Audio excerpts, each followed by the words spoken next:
Dragging your pack and lantern behind you, you crawl backwards through the cramped confines of the tunnel. Straps and cloth keep snagging on the uneven surface, and the slope is almost imperceptible until it abruptly becomes precipitous, your leg kicking out into open air. With care, you tie off another length of your precious rope and descend, breathing a sigh of relief when you reach the bottom. The space is cavernous and echoes even your slightest movement back at you threefold. The floor is strange, glassy, smooth but uneven, dusted with powdery salt that glitters in the dark. As you peer into the inky shadows, you begin to make out seeds or spores drifting in the slightest eddy of the still air, sharp and dry in your nose with a tang like the bitter rot of a tide line. You imagine, for a moment, you hear a distant sizzle, the effervescent bubbling of a sparkling wine, the memory of which makes your mouth water. There is only the very briefest of warnings, a crackle like the pop and snap of stiff joints in an early morning. The spores scatter as something hungry lunges from the darkness. Roll for initiative. Blow my mind, and I'll blow yours. Hello lovelies, today we're taking a look at Veins of the Earth. Now the keen-eyed amongst you will notice that this is not a copy of the actual original printing of Veins of the Earth. I was gifted a PDF and I had it printed and bound. Getting hold of the actual book itself is like getting hold of unicorn shit, so yeah, good luck with that. But it is $20 as a PDF from places like DriveThruRPG, and then getting it printed and bound, relatively inexpensive depending where you go. I got mine done at Lulu, but apparently some people have had their accounts terminated or have had problems when they have printed PDFs that they rightfully, legally own. So, I mean, so long as you're not selling it, I don't see any issue with that, but there we go. But I wanted to have it in hard copy, in part because having hard copy reminds me to review things. Anyway, this is a celebrated, award-winning book, largely angled at Lamentations of the Flame Princess, but it can also be considered usable in any OSR game, and with minimal changes and improvisation, pretty much any incarnation of D&D with varying effort. Anyway, this is a kind of weird dark fantasy take on the Underdark, and as such, it is, ironically, for something set in the cloying and choking darkness beneath the earth, a breath of fresh air. Also, you know, it being a somewhat older book at this point, that's also somewhat ironic. Compared to the safe pablum, the anodyne, uncreative nonsense that Wizards has been putting out and their imitators have been putting out, this book, despite having come out some time ago, let me just check exactly when. The PDF was uploaded in April of 2017. It's written by Patrick Stewart, not that Patrick Stewart, and the artist is Scrap Princess. Yeah, we'll come back to that. So, yeah, this still feels newer, fresher, more interesting, more involving, leaps and bounds ahead of any of the larger companies have put out in some time. Some of this is just down to the relative agility of small publishers, their willingness to take risks, particularly in the case of Jim Raji, who is a friend, I should say, for full disclosure. It's just, this is everything that Wizards or the big successes on crowdfunding sites should be but aren't. It's possible that I have my jaded, cynical game designer eyes on here, and this is something that doesn't have massively wider appeal, but it does seem to appeal to enough people to have, gotten tons of plaudits and so on. This doesn't mean it's without flaws. It certainly has its flaws, but we'll get to that. So the book is divided into fairly sizable sections. You have a basic monster manual for this version of the Underdark. Veins of the Earth is a good name for that sort of thing. Various other names are available. Lamentations, as a design choice, never had a bestiary, so rather you get your monsters piecemeal through adventure books and so on. But here, it doesn't just serve as a monster manual, it also primes you for the rest of the book by showing you very strange, odd creatures, which somehow don't seem quite as out of place as a lot of gonzo, weird, odd creatures sometimes do, possibly because the analogy here is made to the deep sea, and when we think of the weird bioluminescent fish, thermal vent creatures, the twisted and odd looking fish and so on that we find down there, in that context, in that paradigm, it makes more sense, or our brains are more forgiving of things that just seem a little peculiar. After these creatures, we get several cultures of different types of creature. Some of these are kind of spins on typical fantasy races, but they're refreshing and more interesting. The Nero could even be taken as a rather darker spin on Modrons, almost. We then get rules segments, optional rules about light and dark, encumbrance, exploration, climbing and travel, how to generate cave systems, with an emphasis on more realistic cave systems rather than just rounded rooms underground. Some interesting items and oddness and spells. The effects, supernatural effects of spending too much time down underground and eating the mushrooms and other sources of food that are down there. And then we get appendices of some other interesting bits and pieces and an updated character sheet, again with an emphasis on Lamentations of the Flame Princess. It's a trip. If you've read Vornheim or any of Zach Smith's work, I mean, he's not involved in this, but you will notice a certain number of similarities in mechanics, the way things are done, and the experience of reading through the book, which is a bit of a trip.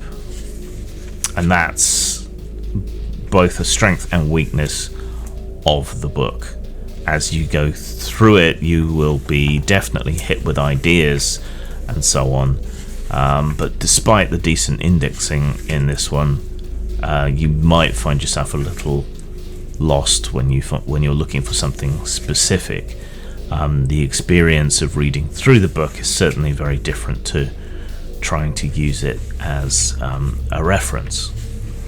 But this is, all things considered, a very fresh, interesting, weird, terrifying spin on the trope of the Underdark, the massive underground system. And it makes me think that I would like to see a Lamentations take on Spelljammer or Planescape, or a truly alien world rather than a subworld, a Lamentations version of Dark Sun, perhaps, or something taking inspiration from Software's sort of style of doing things. Perhaps that might be an interesting thing to see, or even something it might be fun for me to do. We'll see. I'm trying not to promise anything for next year, to leave myself a little room to just relax and go where I want to.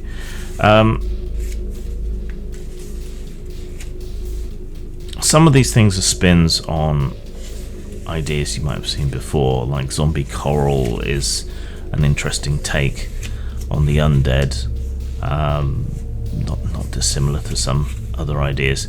Cultures, you get a spin on elves. A very interesting, very different spin on elves. The Drow were always fun and interesting with their matriarchal dominatrix society and their fixation upon spiders. They've been watered down.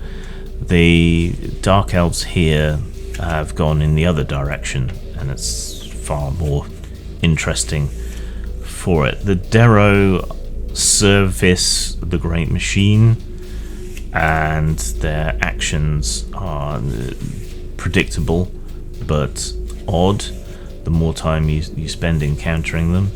The Dvargir are dwarf-like creatures, probably the closest thing to a normal fantasy race there. Substratals and Gnomon strike me as somewhat elemental.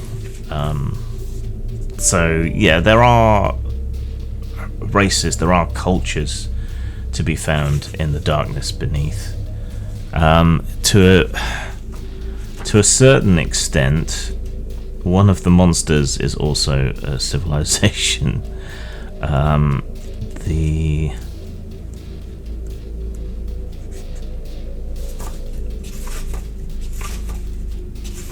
Civilipede,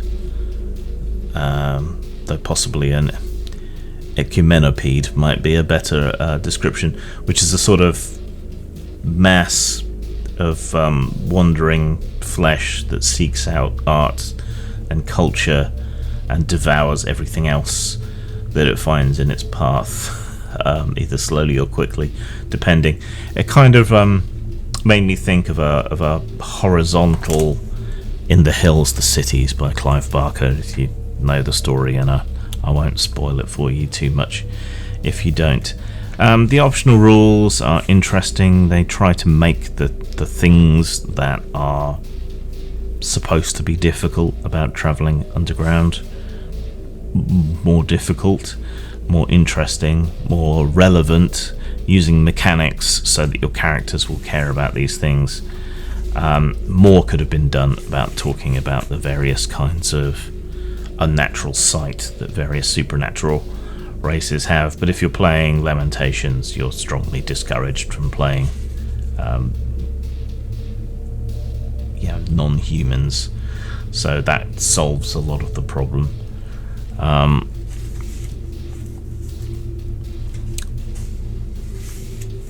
Lamps in particular sort of work as your initiative in a way. and have other mechanical effects on what you're trying to do while you're underground. And there are many different sources of light that are listed here. I've always felt it was a bit of a cop-out for the Underdark to always have bioluminescent nonsense around, so that you didn't necessarily need torches and so on. So it's welcoming to have more and more darkness, and for darkness to have a meaningful effect. There's a somewhat interesting but a bit too fiddly for my liking encumbrance system, which you may or may not like, and subsystems for exploration, different types of climbing, descriptions thereof, which is always useful, rules for abseiling and negotiating other difficult surfaces, using your rope effectively, the effects of heavy armor, and so on. So basically a lot of emphasis is put upon certain things while you're exploring the darkness, which is useful. There are rules for generating the caves and tunnels. I vaguely recall a Dragon magazine article which had fairly good and robust cavern generators. That was more settled on realism than anything else, whereas this combines some realism with a lot of random or quasi-random nonsense as well. I'm not personally particularly fond of using the scatter dice on a piece of paper or in a dice tray or on the book or whatever way of doing things, but you'll find similar in Vornheim and here, where you scatter the dice to and what numbers come up and what numbers are facing in which direction, helping to generate the cave system. It's perfectly serviceable. It's just not how I like to do things. I think tables are better. I find this a little bit too abstract and hand wavy for me. Though we do have tables as well, which are useful enough. There are suggested ways of mapping out cave systems using random or quasi-random lines. Puts me in mind of Chaos Magic sigils, but your mileage may vary.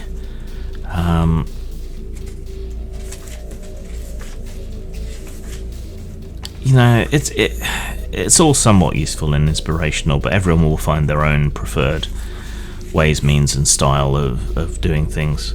We have a nice encounter chart, or several encounter charts,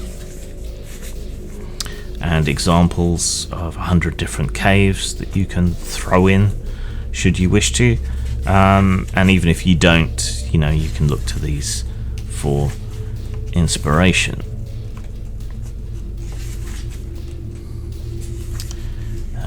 Names of things and stuff, what you might get from searching a body, treasures of the civilipede, because if it likes art and culture, it's going to have collected interesting things that it may stumble across as it goes from one place to another.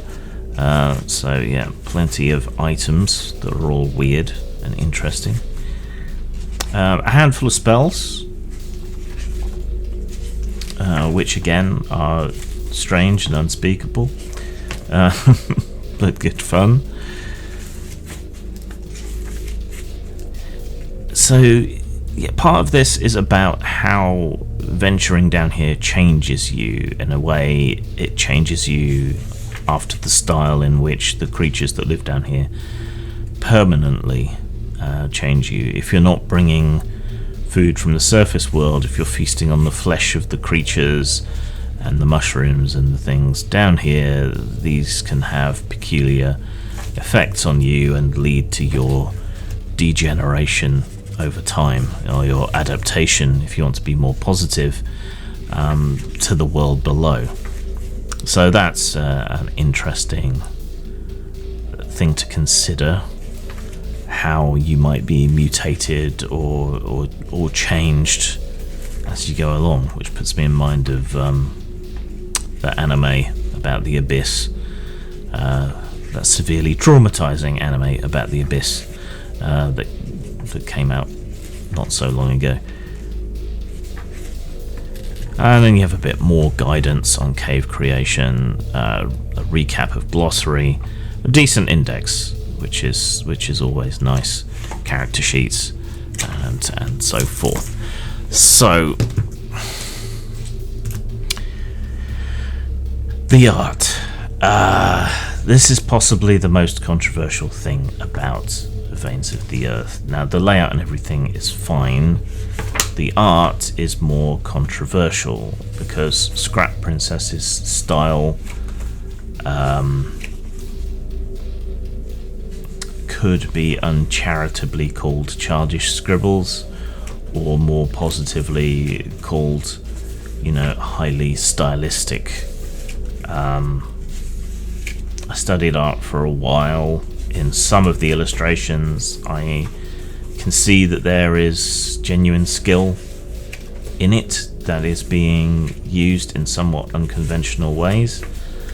I appreciate the aesthetic of having everything done by the same artist. That creates a sense of consistency throughout the book, which is quite effective. And I came into the book hostile to Scrap Princess's art and left slightly more appreciative of it, because it also goes with the theme of the darkness, half glimpsed things in the shadows. So a scribbly, more impressionistic doodle of what might be there lurking in the dark is actually effective and in keeping. But I do recognize, understand, and sympathize with people's criticisms of the art throughout this book.